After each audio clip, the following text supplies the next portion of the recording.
In this video, I'm going to talk about why do shares drop on good earnings. Stay tuned.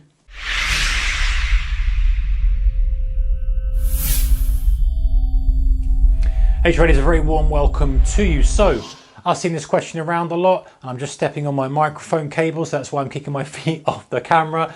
But why do shares drop on good earnings? It's a good question, valid question. And I love this question because this is one of my favorite strategies. Let me explain to you. Okay, so you've got the scenario, you've got the company and it's doing very, very well. It's been an uptrend. All of a sudden it comes out and says, yay, we've got good earnings. It's down 10%. People scratching their heads. What? Why? Why is it down 10%? It's got good earnings. Okay, a few things, but I'm going to kind of wrap this up into a wrapper that makes more sense.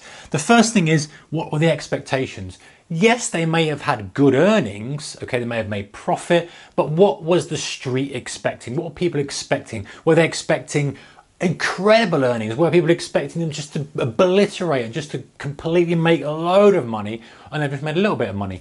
It's still good earnings, they've still made good profit per share, they've still kind of done this, done that. On paper it looks great, better than before, but market was expecting real blowout earnings, didn't quite get it. So that can add a little bit of negativity to the earnings. Let's get a red pen here just to say this one. You just can add a little bit of doubt and say, you know, we're expecting the kind of cycle to do this, the earnings growth to do this, and this one came in here and we were kind of expecting it here. Oh, does that mean that potentially the earnings growth is going to move down, which will possibly push the price down?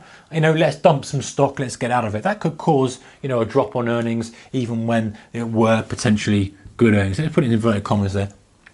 The other one is forward guidance. So they may have said on the earnings call or in the statement, they may have said, you know what, we've got good earnings, we've beat expectations, whatever, but you know, we have sensed there's a bit of headwind coming up because we've got a competitor doing X, because we've got a challenge with a court case here, we've got a challenge with logistics here, whatever it may be, a commercial reason why they expect a challenge. This might raise a red flag. And again, investors might say, oh, you know, I'm a bit concerned about that. Yes, we've had earnings growth and it's all been very nice, but this could put a bit of a spanner in the works. Do you know what? Let me sell my stock. And if you get enough people doing that, of course, the price goes down. The final one I've got here is additional info. So we might have something that comes along and says, everyone's looking at the earnings. Everyone's looking at the earnings per share, the profit, turnover, blah, blah, blah. There might be something in here which the average investor or the average kind of trader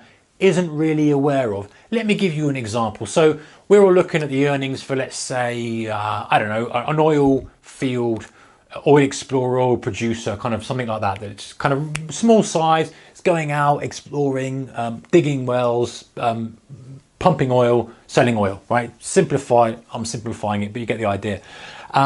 And they may well be, you know, pumping more oil, they may have found more this, they've found more that. However, there might be something in there that's really crucial to their growth. Let's say they were doing, they were kind of, I don't know, bidding for a joint venture with another company that was going to mean they had access to, you know, a massive amount of acreage of exploration land or something.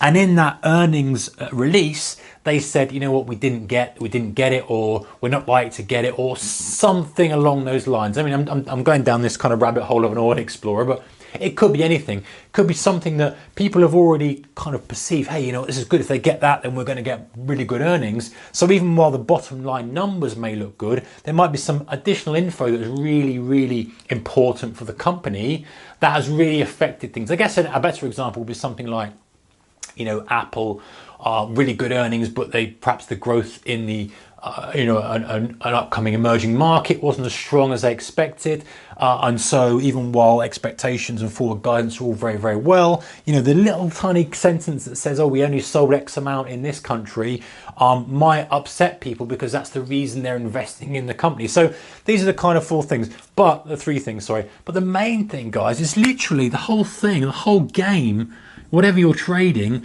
is supply and demand, right? Okay, while these may well be catalysts for stuff, it comes down to whether somebody wants to sell and somebody wants to buy.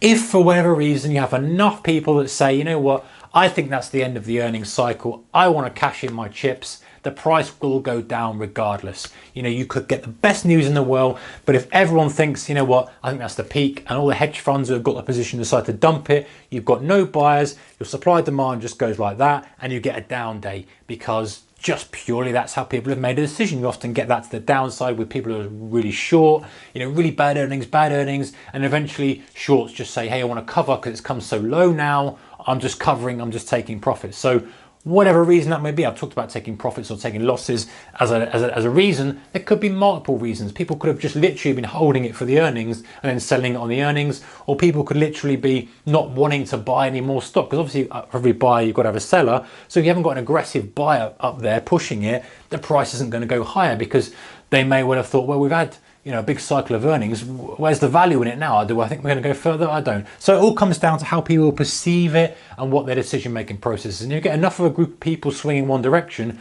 you're going to get it moving one direction or the other. Now, normal circumstances, good earnings, you can have a spike in price. Bad earnings, a spike lower in price.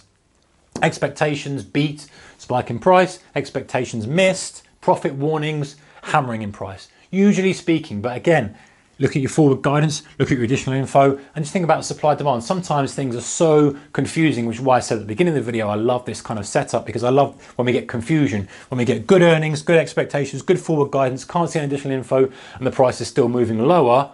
Everyone's scratching their head, why confusing, they're buying more. You know, I'm the guy selling that because I like the confusion it adds and people not knowing what's going on, and then eventually they're the ones that kind of spit it out of the bottom, they think, because they just think, you know, I bought it because it's great earnings, why should it be going down? And they kind of trading emotionally. I'm trading on the back end of that, which works out quite nicely when it happens. So anyway, guys, that's it. Why do shares, it looks like shaves, but it is honestly shares, drop on good earnings? There's your answer. Hope you enjoyed the video. Thumbs up if you did. See you in the next one. Bye bye.